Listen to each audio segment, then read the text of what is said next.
So it turns out you guys want to find out how to create a film look within DaVinci Resolve without having to download anything extra. We're going to use all the tools inside of DaVinci Resolve Studio in order to achieve a film look per se.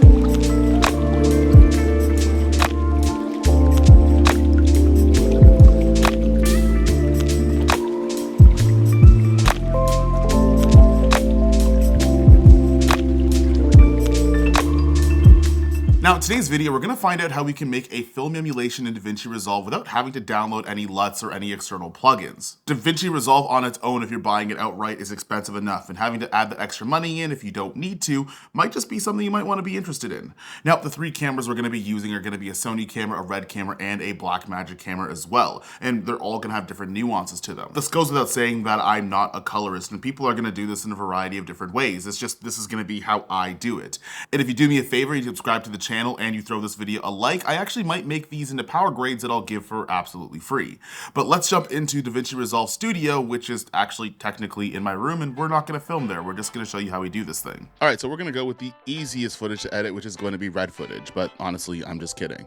Now, as you can see here, I have 8 nodes that are going to be here. I'm going to have my noise reduction at the top, my contrast, which also could just be exposure, my look, HSL, CST, a LUT, glow, and grain. Now, for the sake of ease, and because we're going to be doing 3 different types of footage, a lot of these steps are going to be repeatable, and you're just going to have to make adjustments depending on the type of footage you're using. Now, the most important 2 nodes you're going to have to pay attention to is going to be my CST and my LUT. Generally speaking, in order to make a film emulation look with some of the built-in tools, these 2 nodes are going to be the 2 things you want to pay attention to. Now, the first thing that we're going to do is we're going to pay attention to something right over here. Now, this is going to give you some of the information of the actual clips you're working with. 2 things I want to keep in mind is the color space that I'm going to be in and the gamma curve. That's going to be really important because once I search in the search tab for color space transform, drag and drop it over here and go over to that node, I just got to move this over here. What I'm going to do is I'm going to copy the input color space and the input gamma that you're going to see right over here. And that's going to be my kind of like my in point. And my out point is going to be the same when you want to use some of the film LUT. So what I'm going to do here is over here I have red wide gamut, RGB. So that's going to go over here. And then I got to double check what that thing is called, log 3 G10. And that's going to be my input. So basically just putting in the color space and the gamma from the footage you're using. Now, this output is going to be the same if you're going to use the embedded LUTs that are also in DaVinci Resolve. First thing you do is the Rec 709, and you're going to use Cineon Film Log. That still kind of looks like a log image, just the fade changed a little bit, but this is going to be important to make sure we're in the right color space to use one of the LUTs in DaVinci Resolve. Now we're going to go from the CST node over to the LUT node, and there you can actually find all the LUTs that are built in. Now, if you can't find these guys, I'm going to move this over again. If you go to Film Looks in your LUT tab, this is already in DaVinci Resolve. So you have anything from some Fujifilm, some Kodak, and some more Kodak and some more Fujifilm. Now, for me personally, what I'm going to do is I'm going to use the Rec 709 Kodak 2383 D65. And that's going to be a pretty decent starting point. But once we have some of these ready to go, there are some adjustments that you can make. Some people might refer to something called being under the hood or over the hood. Now, I'm not a colorist, I'm junior at best, so I'm not an actual color professional. There's probably people that know more than me, and we've already established that. But when I talk about things that are under the hood, I just mean things that are going to be adjusted before the CST node, because what we're doing is we're compacting that color space from the red footage into something that we could put a LUT on top of, and then I put my effects at the end. Now, the first thing I'm going to do is I'm going to go onto my contrast node. Now, again, this could be exposure, but the reason why I call it contrast is mostly because I could also adjust some of the raw things in the tab here whenever I need to. But I'm just going to leave that at 100. And I'm going to go from there. So first thing I'm going to do over here is I'm going to go into my curves, which is going to be on here. Now, what I want to do is I want to try to get some of these highlights back down, and at the same time try to get a little bit of my shadows and my blacks to lift a bit, but also still keeping in some of that detail. This is going to be a little bit annoying because I do have to move this window over this way just to make sure that I'm on the right track. So I'm going to make a point over here and a point over here. The reason being is that where these kind of hills are, there is going to be some information in here, and that's where I'm going to push and pull things. So if I start to bring that down a little bit and pay attention to the bottom of my scopes, you do realize that it's not necessarily making a solid line. Now, this, once I crush it, if you see at the bottom, it starts to all kind of compress at the bottom there. But once I raise it up, we are doing just fine. So what I'm going to do is I'm going to raise this part up a little bit, raise this part down, just your standard S curve, just to keep a little bit of detail. And you'll see what we'll do in a little bit to make sure that we're using the most dynamic range to get that sky back. That's honestly kind of where I'm going to park it. Now, one of the things that I'm also going to do is I'm going to go into my HDR tab. Now, I'm going to just kind of go over to here, because I know what I'm going to do is I want to adjust the light and the highlights, this bright area over here. The red Komod X has a lot of dynamic range. You could start to pull that back in your HDR tab. So first thing I'm going to do is I'm going to go over here and see exactly where in my highlights those bright areas are sitting. So once I press this, you can see the sky is in there, and things that are dark gray are parts of the image that aren't going to be affected. So what I'm going to do is I'm going to go over my exposure of that highlighted area and start pulling that bad boy back. And as you can see, you start to see a little bit more sky. It does look a little bit HDR-y, but you're going to start to see that quite a little bit in the sky coming back as I keep going. I'm really going to start to pull it back. Let me see if I can bring it down to like how far down. So we get a little bit more sky. There's also going to be some details in the light as well. And to make sure that this doesn't look like a plasticky image, I am going to pull some of that back too. So there we go. We're actually starting to pull some of the detail and some of the brighter areas back. Now, one thing I want to make sure also is I want to make sure my skin tones are on point. The red Komod X also does great skin tones. You're working with a raw image, so everything's going to look great. Now, to make this easy, I'm just going to go to my curves, hue versus hue. I'm going to put a red, a yellow, and orange is going to be like right between. So I'm just going to like raise it up or play with it a little bit just to make sure that it looks half decent. Now, another way that you can do this, you can go into here, go to your vector scope, and you can look for that flesh line here a little bit, and you can start to see where that orange tone is moving on or off of the flesh line. Your scopes don't lie, but your monitor might sometimes. But I'm going to leave it right here and park it there, and it should be just fine. Now, that's pretty much how my image is going to look. Now, one thing that I also am going to do is add a little not-so-secret sauce in the glow and grain. Now, these are just effects that I kind of put on top just to kind of emphasize a more of a look. And also, if I have really sharp lenses, it helps kind of bring it back a little bit. Now, glow is where I'm going to put right over here, and you just notice that all of my highlights start to glow up a little bit. Now, this could be a little bit heavy-handed, so what I'm going to do is I'm going to change the blend mode of this. Now, the composite type is on add right now. I'm going to go to soft light, and you notice it gets a little bit darker. First thing I'm going to do is I'm going to go to my global blend. Again, I'm going to move this over here and start to pull that back just a little bit. Park it right in the middle, or just so it doesn't look super overbearing and things don't look way too glowy. And also, I'm going to turn my shine threshold up a little bit and play around with it a little bit just to get to where I want it to. This isn't a perfect science, but at the end of the day, I just want to make sure that my highlights and my bottoms aren't clipping or getting blown out. Now, I'm pretty conservative with film grain, but what I like to do is I like to leave my texture the same way it is, maybe pull up the strength a little bit, but I don't like big, like chunky grain artifacts, so I'm going to pull my grain size a little bit farther down, and that should be where it is. Now, if I was to full screen this, it might not be something you notice right away. You have to look pretty close at or have a nice monitor, but that is going to be the look that I'm going for. And that's actually going to be our first clip, which is our red Komod X footage.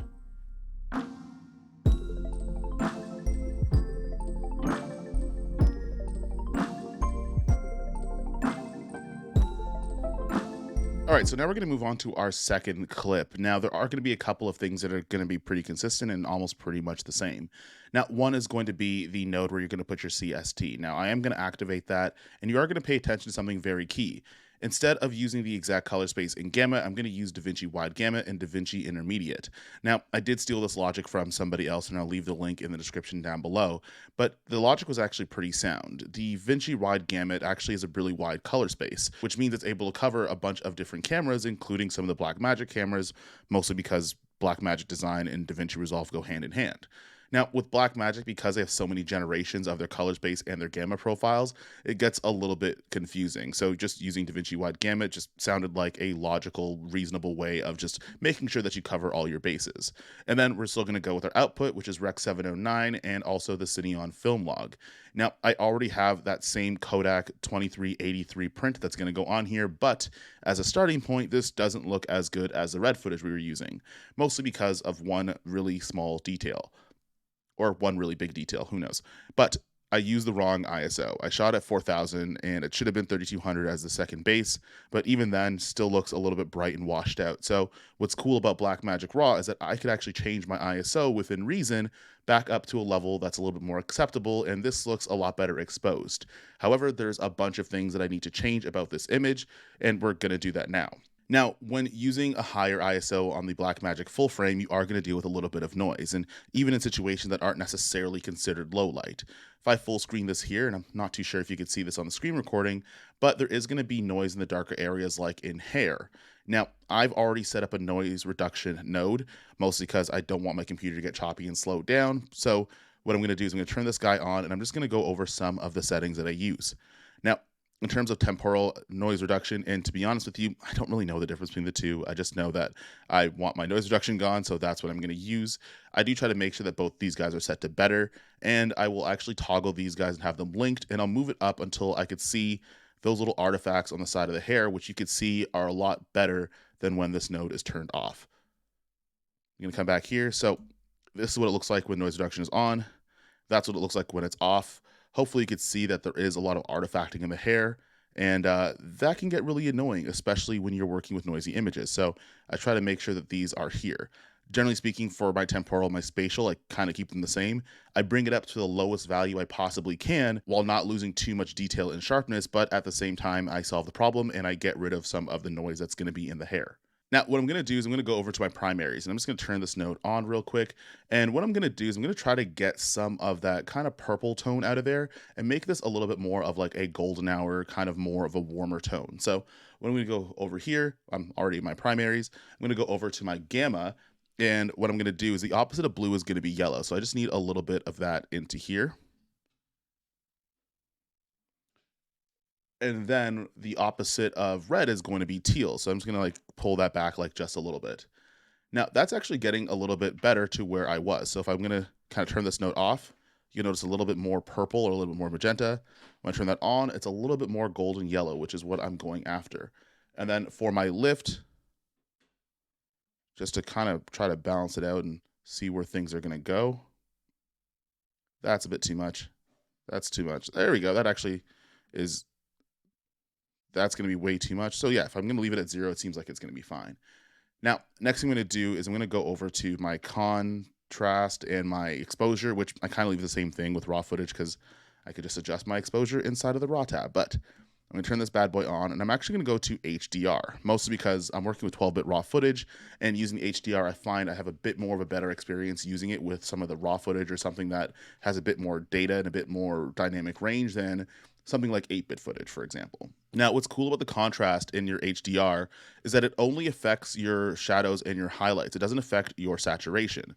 So as you see here, my saturation isn't going to change as I change my contrast in the HDR tab. But what it's going to affect is going to be the distance between some of the lighter parts on this end and some of the darker parts on here, which I kind of want to do in order to make sure that I sell the fact that the noise is being reduced in the darker areas. Because some of that darker part of the image was brought up in the exposure while using a higher ISO, I did create myself a little bit of noise. So what I want to do is bring that darker part back a little bit through using a contrast. Now, what I'm also going to do is I'm going to change my pivot to give myself a little bit of contrast to make sure that the darker parts are going to be a lot cleaner. And this is kind of how I use it with the contrast and the pivot. Now, you could always turn this guy up and you could see that that is a little bit too much and looks ridiculous. So I'm going to leave that right about here. Now, what I'm also going to do as well is I'm going to bring back as much highlight information as I possibly can. So I'm going to be in here, which is already in my HDR tab. And then I'm going to try to pull this bad boy back. So if I was to undo this, you notice some of the highlight information that might have been blown out comes back out. But I'm going to bring this down just to make sure that all the super bright stuff is where it needs to be. I'm also going to reset the view on my scopes just to make sure that things are in the range that they need to be. Now, this little flat line up here is going to be probably right over here, but for the most part, everything looks pretty good. Now you can make some minor adjustments. I might just unlock this node over here, maybe get like a curve out, and I just want to bring my darker parts a little bit farther down, but also my midtones and my light parts a little bit higher up. Then, of course, I have my glow, I have my grain. They're already going to be in here, and then we could actually play through this clip and see how we're looking.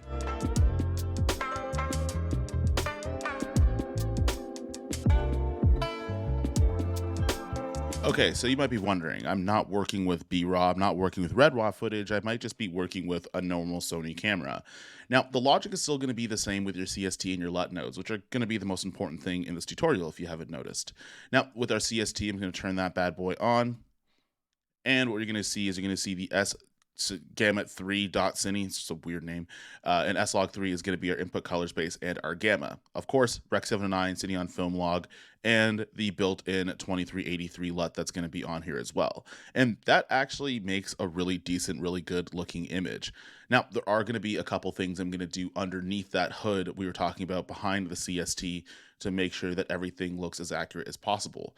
Also, I just want to keep in mind that when I do use a screen record, the quality of the screen record isn't exactly the clips, so you might notice a little bit of shift, mostly because there's going to be more bit rate in terms of the clips that I'm using versus the screen recording. So if you notice that, that's just a thing that's there.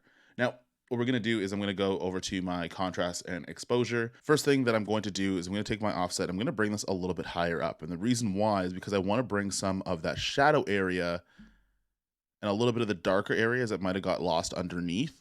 I want to bring those up a little bit, but then at the same time, now the top of the shoulders and some of these highlights are getting a little bit blown out. So I'm actually going to pull that almost all the way back. Now I'm going to be working on this a little bit because I do want to have some like 3D pop and dimensionality, but at the same time, I don't want to be in a position where I'm just doing the same thing over again. So I will use the primaries and I'm going to use curves as well, just to really dial in where I want the darker parts to be actual black and where I want to lift up some of that detail that's underneath this image. I'm going to lift the shadows up a little bit. It's not even like 6.5 seems more than fine. And then what I'm also going to do is I'm going to go over into my gain. Now, I brought everything back originally to like just to bring back those highlights even more. I really want this to be like a dark and moody kind of look, which I normally go for, but then at the same time have some detail that is going to be in the darker areas.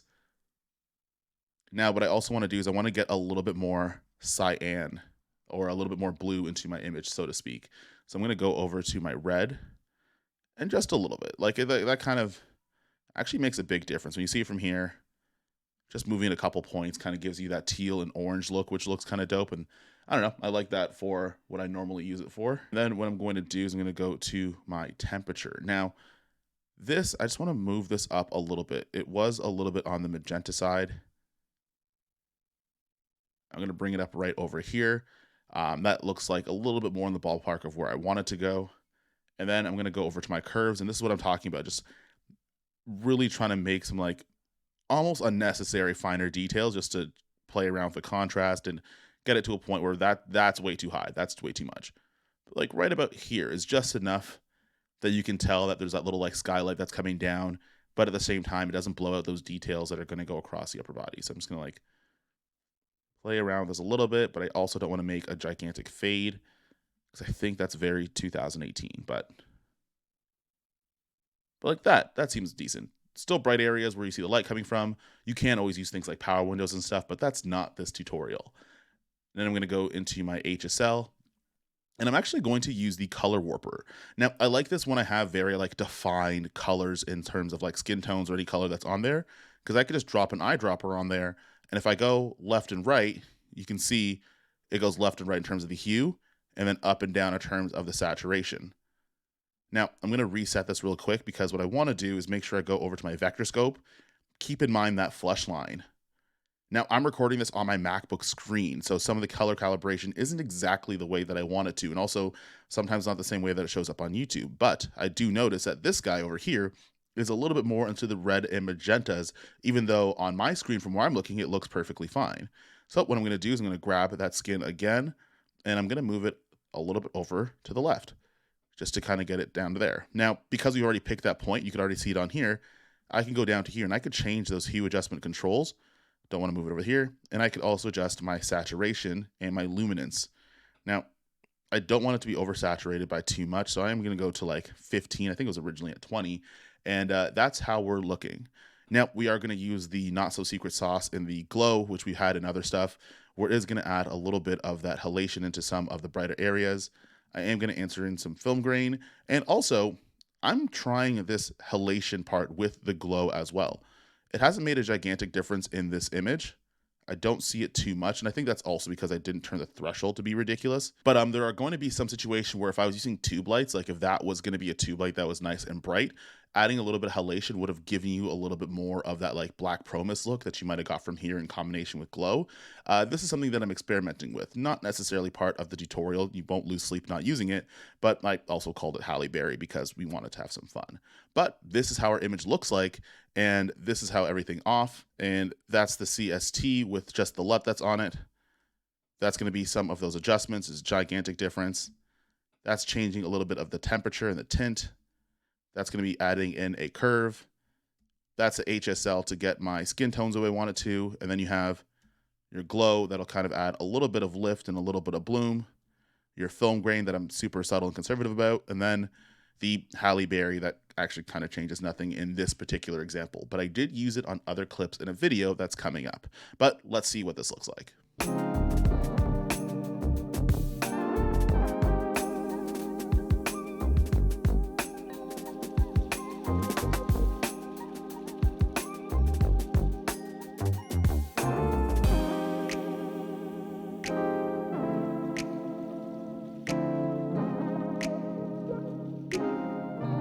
Did you do it? Did you do it? Did you get the film look? Did you achieve the film look you were looking for without using any other plugins or any other LUTs? Because if that's the case, well then good. That being said, I hope you guys enjoyed the video. At the very least, you learned something. Now, if you do want to go and watch this back, just watch it back at half speed and you might be able to understand my fast talking. But let me know what camera that you usually color grade in DaVinci Resolve. And if you don't use DaVinci Resolve, well, I can't help you. It's the only program I use. If you want to see another video, I'll leave it somewhere over here. See you in the next one. Peace.